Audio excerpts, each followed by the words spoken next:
Have you ever stopped to wonder if you're actually thinking or just reacting? In a world where our thumbs move faster than our thoughts, the art of thinking, truly thinking, has become something of an endangered skill. We live in an age that rewards speed, not depth.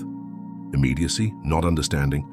Every time we scroll through a feed, respond to a notification, or jump from one tab to the next, we reinforce a habit that quietly erodes our ability to pause and reflect. Critical thinking used to mean slowing down long enough to ask why. It meant questioning our assumptions, wrestling with uncertainty, and daring to look beyond surface appearances. But now thinking has become background noise, replaced by reacting, reposting, repeating. Once to think was to engage with the world. Today it feels like an inconvenience, an interruption in the steady flow of stimulation. And yet deep inside we still crave it. That sense of mental clarity that comes from connecting ideas, from seeing something for yourself rather than being told what to believe. But this skill didn't vanish overnight. It has roots that stretch back centuries to a time when thinking was sacred. Before we had Google, we had wonder. Imagine a world where knowledge wasn't stored in servers, but in silence, in the long pauses between questions. The ancient Greeks gathered in open courtyards to debate the meaning of life, truth, and justice. For Socrates, thinking wasn't just an exercise. It was a form of moral duty. To think was to live consciously. In those times, critical thought wasn't about winning arguments or proving intelligence. It was about self-examination, about turning the mirror inward and asking, what do I really know?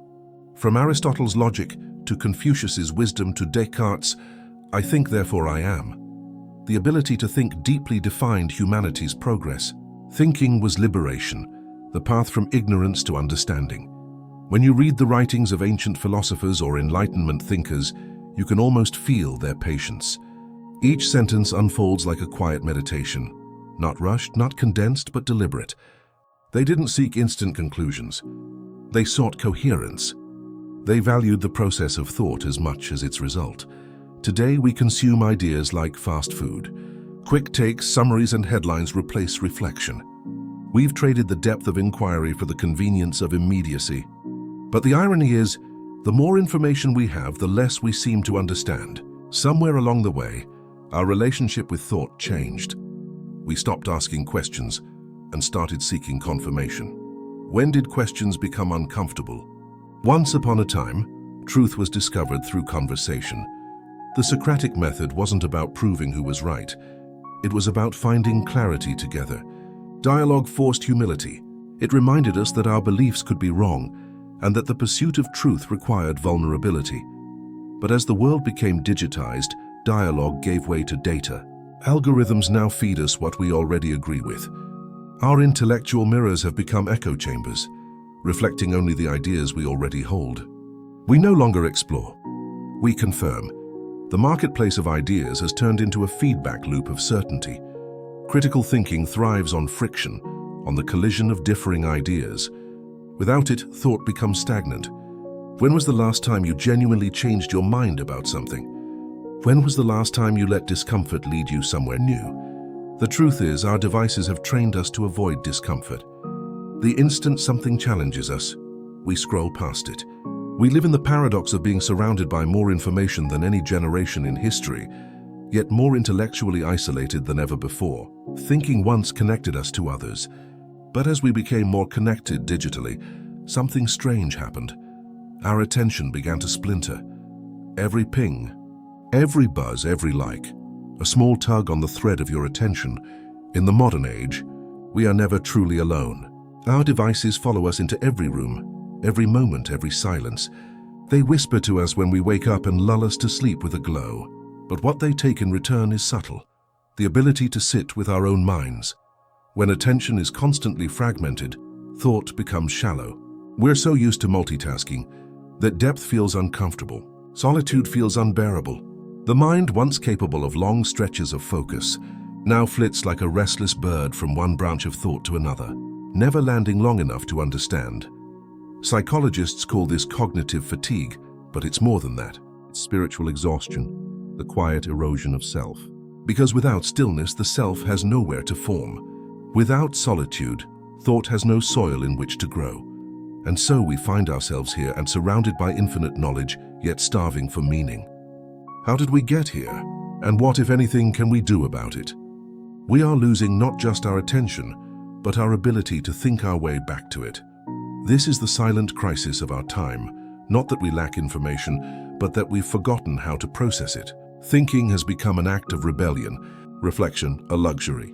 In the noise of constant connectivity, introspection feels outdated and even dangerous.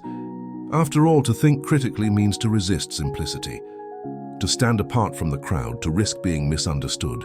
And yet, history shows that every leap forward, scientific, artistic, or philosophical, began with someone willing to pause and question. Someone willing to be alone with a thought long enough for it to bloom. Perhaps the antidote to distraction isn't more control, but more awareness. To recognize that every moment of silence, every pause, every breath is a chance to reclaim the mind from noise. Because in the end, thinking is not just a skill, it's an act of freedom. As we move forward, we'll explore what happened to our capacity for focus, how the modern world reshaped attention itself, and why the ability to be alone may be the rarest form of wisdom in the 21st century. Your attention is worth more than oil. If you want to understand the modern world, follow the money. And today, money flows where attention goes. In the digital age, our focus has been transformed into currency. The apps, feeds, and platforms that fill our screens aren't free. They're marketplaces where human attention is bought, sold, and optimized. In the early 2000s, companies discovered a new kind of gold rush, the monetization of distraction. Every click, scroll, and pause became data. Every moment of curiosity was tracked, measured, and turned into profit. The goal was no longer to inform or entertain. It was to capture and retain. To keep you engaged just long enough for another ad to load, another notification to spark dopamine. And it worked. The design of our digital world became addictive by intent. Infinite scrolling, autoplay, likes, these weren't accidents. They were engineered to bypass your conscious mind and trigger ancient reward systems. You're not just using these platforms, they're using you. Our economy now runs on attention, but attention is a finite resource. When everything competes for it, depth dies. News becomes sensational to grab you. Content becomes shorter to hold you. And the truth? It becomes optional. What makes this so dangerous is that it's invisible. You don't feel your focus being stolen. You give it away willingly.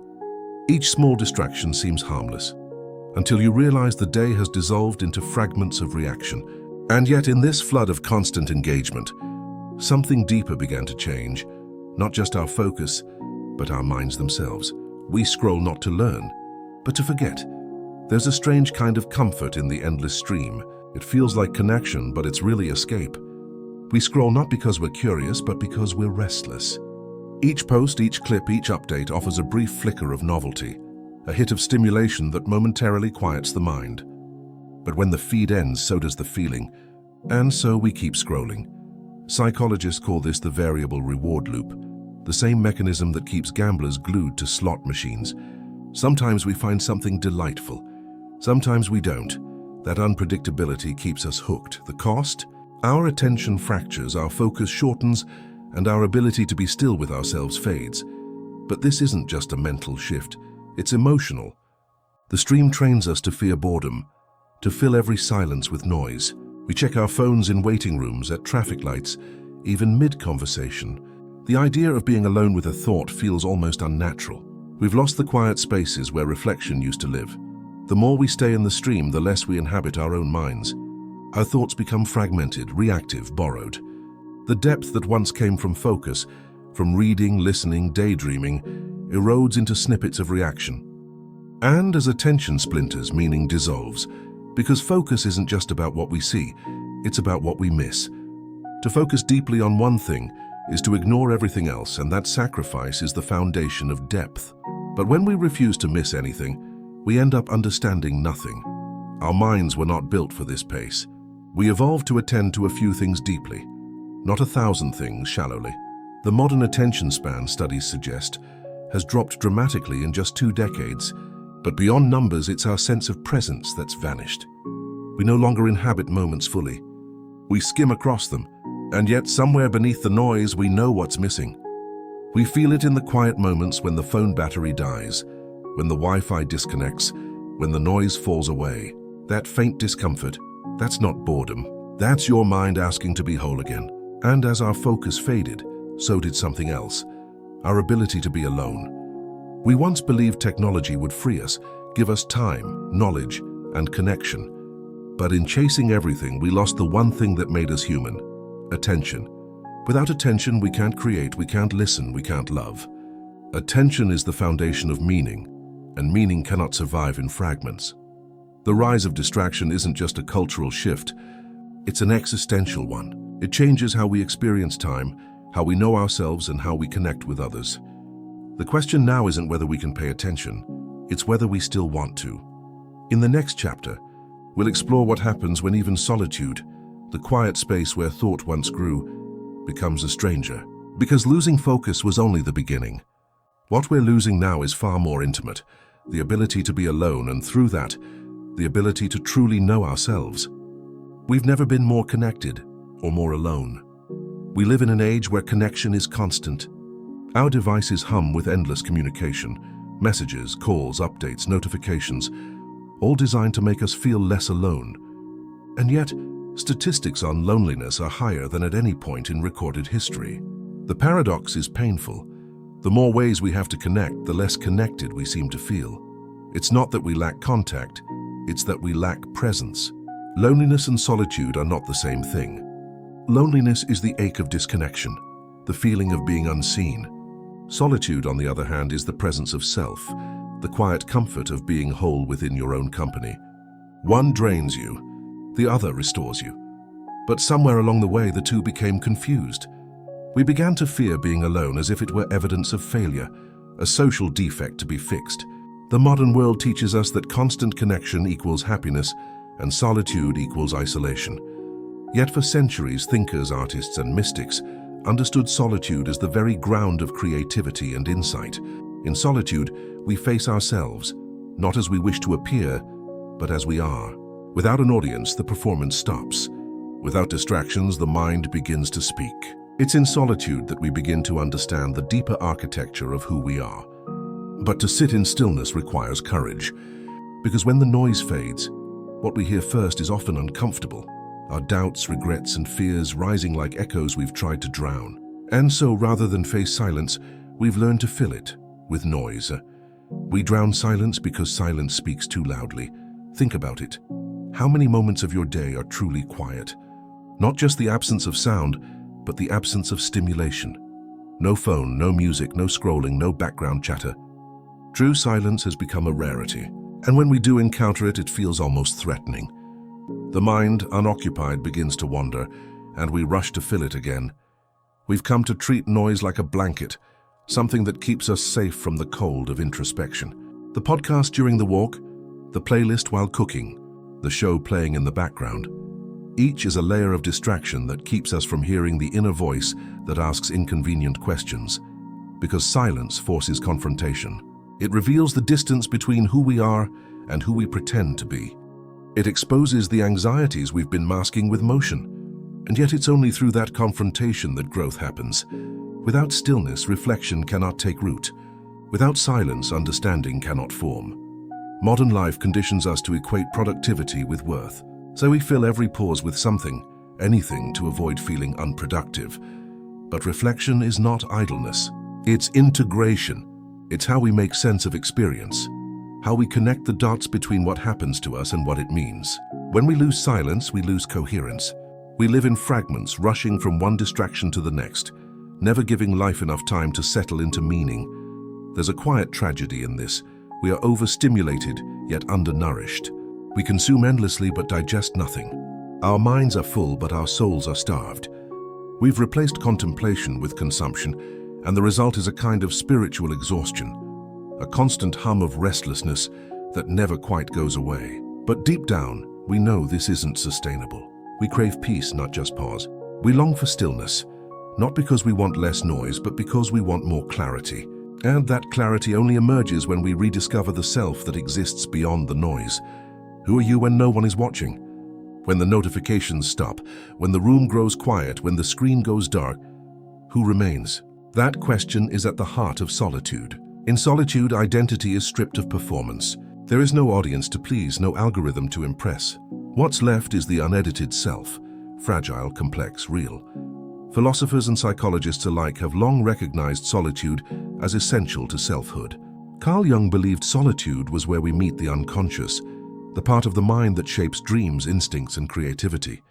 Thoreau built a cabin at Walden Pond, not to escape society, but to understand his place within it. He wrote, "I never found the companion that was so companionable as solitude." Solitude for him wasn't withdrawal, it was communion, with nature, with thought, with truth. In solitude, thoughts deepen. Ideas mature, emotions untangle. It's where the mind moves from reaction to reflection, from noise to meaning. The modern world teaches us to look outward for validation, but solitude reminds us that meaning begins inward. Without the ability to be alone, we become mirrors, reflecting others, never forming a shape of our own. But solitude isn't easy. It asks us to slow down when the world demands acceleration. It asks us to be honest when distraction offers escape. It requires patience in a culture addicted to immediacy. And yet every moment of solitude we reclaim is a small act of rebellion, a refusal to be consumed by noise. To be alone is not to be empty, it's to be full of the self you've been too busy to meet. Solitude is not isolation, it's integration. It's the space where you stop performing and start becoming. But solitude is impossible without reclaiming how we think, as without rebuilding the inner discipline of attention that distraction has quietly dismantled. The irony of our era is that we seek connection everywhere except within ourselves. We chase constant communication, believing it will make us whole. Yet the only true connection, the one that gives life meaning, begins in solitude. The ability to be alone is not a flaw. It's a form of strength. It's what allows thought to flourish, creativity to emerge, and truth to surface. The future belongs to those who can find calm in the chaos, who can sit quietly long enough to hear their own thoughts. Because in a world that fears silence, peace becomes revolutionary. In the next chapter, we'll explore the unseen forces that have amplified this crisis, the algorithms, the media systems, and the invisible architectures that shape not just what we see, but how we think. You think you choose your feed. It's choosing you. Every time you open your phone, it feels like freedom. You scroll, swipe, click, thousands of choices at your fingertips. But beneath the surface, those choices have already been made for you. The algorithm, that invisible curator of your attention, knows what will make you stop, what will make you stay, what will make you feel something, anything, long enough to keep watching. It learns from every hesitation, every linger, every like. It doesn't care what you believe, only that you react. And so it builds a mirror, not one that shows you who you are, but who you click as. A reflection optimized for engagement, not truth. This is the quiet genius and danger of algorithmic design. It gives us the illusion of autonomy while silently steering our thoughts. You believe you're exploring, but you're being led. You think you're discovering, but you're being predicted. In the age of information, the greatest power isn't in controlling content, it's in shaping what people see first. Our minds, conditioned to trust visibility as truth, begin to equate popularity with importance. The algorithm doesn't just show you the world, it builds your world one click at a time. And what happens when billions of minds are shaped by invisible code? The landscape of collective thought narrows, nuance disappears, curiosity fades. The algorithm rewards certainty, outrage, and speed, the enemies of depth. It doesn't want you to think slowly. It wants you to react instantly. What began as a tool for discovery has become a mechanism of control, subtle, frictionless, and addictive. The cost of convenience is autonomy. The more we surrender to the algorithm, the less we author our own attention. And as our feeds become mirrors of our own beliefs, something even more dangerous takes hold: the illusion of consensus. When everyone agrees, no one's really thinking. Once ideas clashed in public squares, classrooms, and cafes. Debate wasn't something to avoid, it was how truth evolved. The friction of disagreement sharpened thought. But in the digital age, friction is bad for business.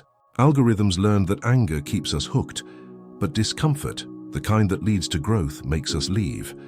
So they gave us what we wanted: communities where our beliefs are never questioned. Digital sanctuaries where every opinion we hold is echoed back to us in perfect harmony. The result is comfort without challenge, certainty without understanding. In these echo chambers, complexity is the enemy. Nuance is replaced by slogans, disagreement by division. It's not that we can't find other perspectives, it's that we no longer want to. The algorithm has trained us to equate challenge with hostility, and so we retreat into tribes that reinforce our identities. This is how the architecture of the internet reshapes the architecture of the mind. When your digital environment only reflects agreement, your worldview hardens. You stop learning and start defending. You stop conversing and start performing. The social feed becomes a courtroom, not a classroom. Debate dies not with censorship but with indifference. When we only engage with those who already agree with us, thought stagnates. Intellectual humility, the ability to say I might be wrong, becomes a rare courage, and yet the danger isn't just polarization, it's fragility. Minds untested by opposing views grow brittle. They shatter under the weight of complexity. We are producing generations of thinkers, fluent in reaction, but illiterate in reflection. The result isn't just division, it's intellectual decay. And while we argue inside our bubbles, something else has quietly shifted. Not just how we think, but who we believe we are. We perform our lives instead of living them. In the algorithmic age, identity has become performance. Every photo, every caption, every opinion shared online is a brushstroke in a curated self-portrait, one designed not for truth, but for approval. The digital self is not a mirror, it's a mask. We once lived to experience, now we experience to post. Vacations become content, meals become aesthetics, moments become metrics. The line between life and its display has blurred, and somewhere in that blur, authenticity fades. Social media doesn't just capture attention, it captures identity formation. The likes, comments, and shares become data points in our self-perception. Validation becomes feedback. The question shifts from who am I to how am I being perceived? Slowly, we outsource our sense of self to an audience that's always watching. This constant performance breeds anxiety. Every act becomes a calculation. Will this be liked? Will this trend? Will this offend? In trying to appear authentic, we lose the spontaneity that makes us real. We curate our imperfections, edit our vulnerabilities, and package our humanity into digestible pixels. The philosopher Guy Debord called this the society of the spectacle. He wrote that in modern culture, everything that was once directly lived has become mere representation. We no longer live experiences, we display them. We are both the actors and the spectators of our own existence. But the cost of constant visibility is depth. When everything is public, introspection dies. The self becomes externalized, measured by metrics, not meaning. And as the algorithm rewards engagement over authenticity, we become trapped in a feedback loop of performance. The more we perform, the less we feel. Beneath the spectacle, a quiet emptiness grows, the haunting sense that we are known by everyone and understood by no one. We crave attention, but attention without intimacy is a hollow currency. Yet there's hope, because awareness is the first rebellion. To see the system is the first step in freeing yourself from it. The algorithm is not evil, it's indifferent. Its goal is not to enlighten or deceive, but to engage. It reflects humanity's desires, magnified and mirrored. And so, to reclaim the mind, we must first reclaim desire, to choose consciously what deserves our attention. To see the system is the first step in freeing yourself from it. The algorithm is not evil, it's indifferent. Its goal is not to enlighten or deceive, but to engage. It reflects humanity's desires, magnified and mirrored. And so, to reclaim the mind, we must first reclaim desire, to choose consciously what deserves our attention. The rebellion begins in awareness, in noticing when you scroll out of habit, in questioning why you feel the need to post, in pausing before reacting, in creating more than consuming. Awareness interrupts automation, and in that interruption, freedom returns. The algorithm may know your habits, but it can never truly know your mind. Depth cannot be coded. Curiosity cannot be predicted. The soul doesn't fit into data points. Every act of reflection, every moment of silence, every choice to think for yourself, these are small acts of defiance in a world that profits from distraction. In the next and final chapter, we'll explore how to reclaim that freedom, the art of thinking, the power of focus, and the discipline of solitude, not as nostalgia, but as a way forward. The deepest thoughts are whispered, not shouted. In a culture that celebrates speed, slowness feels almost radical. We measure intelligence by quick responses, success by constant productivity, and relevance by how fast we can keep up. But wisdom has never moved quickly. It arrives quietly, after long silences, patient thought, and the courage to sit with uncertainty. Slow thinking isn't about doing less. It's about doing deliberately. It's the difference between reaction and reflection. When we think slowly, we give ourselves permission to explore ideas without judgment, to let them breathe before drawing conclusions. That's how we reconnect thought with meaning. Philosopher Daniel Kahneman once described two modes of thought, fast and slow. Fast thinking is instinctive, impulsive, emotional, the kind that helps us react to danger or make snap decisions. But slow thinking is intentional. It's what allows us to reason, analyze, and imagine. The problem isn't that fast thinking exists. It's that we've forgotten to balance it with the slow kind. Every time we pause before replying, question instead of assuming, or simply take time to wonder, we practice slow thought. We create space between stimulus and response, and in that space, awareness grows. It's where the mind stretches, connects, and begins to see beyond the surface. To think slowly is to reclaim agency. It's to say, I will not be swept away by the current. I will choose where my attention goes. I will take back the time that noise has stolen. And one of the simplest ways to protect that time is to guard the door to your mind. Every scroll is a decision. Every click a vote for your future mind. Every time we pick up our phone, we cast a small vote for the kind of mind we want to build. The more we choose distraction, the easier it becomes to be distracted. The more we choose stillness, the more natural it feels to be still. Attention, like muscle, strengthens through use or weakens through neglect. Digital minimalism isn't about rejecting technology. It's about redefining its purpose. It asks a simple question: is this tool serving me or am I serving it? Most of our digital habits were never chosen. They evolved accidentally, guided by convenience and design. But awareness turns habit into choice. Start small. Silence unnecessary notifications. Schedule times to check messages instead of reacting instantly. Create tech-free zones. Mornings without screens, meals without phones, nights without the glow of the feed. Replace idle scrolling with intentional consumption. Books, long-form essays, podcasts that stretch your thinking rather than numb it. And perhaps most importantly, embrace boredom. Because boredom is not the absence of stimulation. It's the seed of creativity. Every great idea begins in the void, in the pause when the mind wanders freely.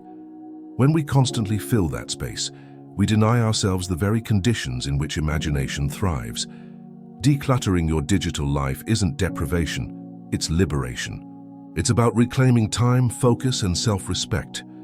The goal isn't to disconnect from technology, but to reconnect with yourself. And as we clear away the noise, what remains is the quiet space where solitude can finally return. Alone time is not an absence, it's a return.